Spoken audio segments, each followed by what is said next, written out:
हाके, वाघमारे, सदावर्ते ह्या लोकांना पुढे पाठवून मराठवाडा पेटवायचा कसा ह्याचे प्रयोग करून बघितले, पण मराठवाड्यात जातीय दंगली होताना दिसत नाहीत.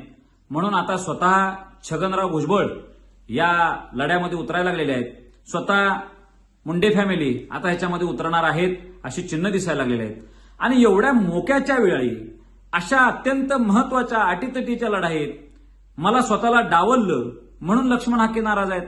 मी पेटवायचा प्रयत्न केला, दिवस रात्र फिरतोय, मराठा विरुद्ध धनगर करायचा प्रयत्न केला, होत नाही. मराठा विरुद्ध वंजारी करायचा प्रयत्न केला, त्याच्यात यश मिळेना. मराठा विरुद्ध इतर छोट्या मोठ्या जाती करायचा प्रयत्न केला, त्यात यश यायला तयार नाही. मी दिवस रात्र दुसऱ्याने दिलेल्या गाडीमध्ये, दुसऱ्याने घातलेल्या डिझेलमध्ये फिरतोय. भुजबळ साहेबांनी जी काही मदत केलेली असेल ती घेऊन फिरलो, पण एवढं मेहनत करून ह्या येणाऱ्या 28 तारखेच्या सभेत मलाच डावललं गेलं. ह्याविषयी याच्यावरनं सदा आपल्या हाके साहेब अत्यंत नाराज झाले. आणि नाराज होऊन आज त्यांनी प्रेस कॉन्फरन्स घेतल्या आणि त्यात ते सांगायला लागलेले आहेत की माझा अभिमन्यू केला चाललाय, मला आता डावललं चाललंय. ह्या आत्ताच्या ओबीसी नेत्यांनी राजकारण करू नका, गावगाड्यातल्या ओबीसींच्या बाबतीत असं हे करू नका.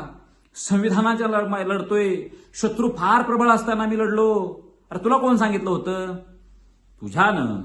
तुझ्या धनगर समाज बांधवांचा लढा उभा करणं झाला नाही. तू तुझ्या धनगर समाज बांधवासाठी पुन्हा एकदा बिरोबाची शपथ घे, जसं पडळकरने घेतला आणि विसरून गेलं. तू आता बिरोबाची शपथ घेऊन धनगर समाज बांधवाला एसटी मध्ये आरक्षण कसं देता येईल याविषयी हाकेने प्रयत्न करावा. दुसऱ्याच्या बापासाठी स्वतःच्या मिशा काढून फिरण्यात काय मजा आहे? तुला ते असंच डावललंच जाणार होतं लक्ष्मण. तुझा फक्त काही दिवस आधी कार्यक्रम व्हायचा, तर तो आता होणार आहे. आणि ह्याच्यात तू बळबळ घुसू नको. तुझा तिथं अपेक्षित नाहीस, एक लक्षात ठेव. आणि तू काय म्हणतो की मी धनगर समाजाचा पोरगा ओबीसींचा नेता व्हायलेलं बघून माळ्याला अजिबात आवडत नाही. भुजबळ साहेबांवर तू आरोप केलायस, तू एक लक्षात ठेव, ते विसरत नाहीत भुजबळ. त्यांनी तू म्हणतो आणि तू परत काय बोललायस की भुजबळांचे पोरं कर्तृत्वात निघाले नाहीत, नाकर्ते निघाले. म्हणून भुजबळांनी तुझा कार्यक्रम लावलाय बेटा. उगा नव माय भुजबळ म्हणतात भुजबळ. हे भुजबळ त्याच्या समाजाचे झाले नाहीत, कुठल्या नेत्याचे झाले नाहीत, कुठल्या पक्षाचे झाले नाहीत. तुझा कसं होतील? म्हणून माझं एक म्हणणं आहे की लक्ष्मण हाकेंनी धनगर समाज बांधवाच्या लढ्यात उतरा. तुम्ही मराठवाडा पेटवायच्या गोष्टी ह्या बंद करा. मराठवाड्यामध्ये अस्थिरता तयार करू नका. त्या वाघमाऱ्याची गाडी त्याच्याच नातेवाईकांना जाळली आणि त्याची तुम्ही आता बाजू घेऊ नका. खरी वास्तव परिस्थिती काही काळात येणारच आहे. मराठ्यांवर आरोप तुम्ही करू नका. भुजबळांनी एक जुनं राऊताचं एक हॉटेल स्वतः जाळायला लावलेलं आणि आरोप मात्र मराठा जातीवर केलेला ते आता सिद्ध झाले.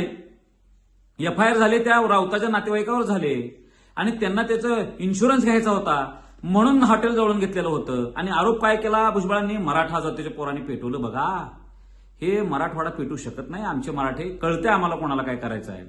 त्यामुळं मराठवाड्याला शांत राहू द्या. आमच्या मराठवाड्यामध्ये पुन्हा एकदा अस्थिरता निर्माण करू नका.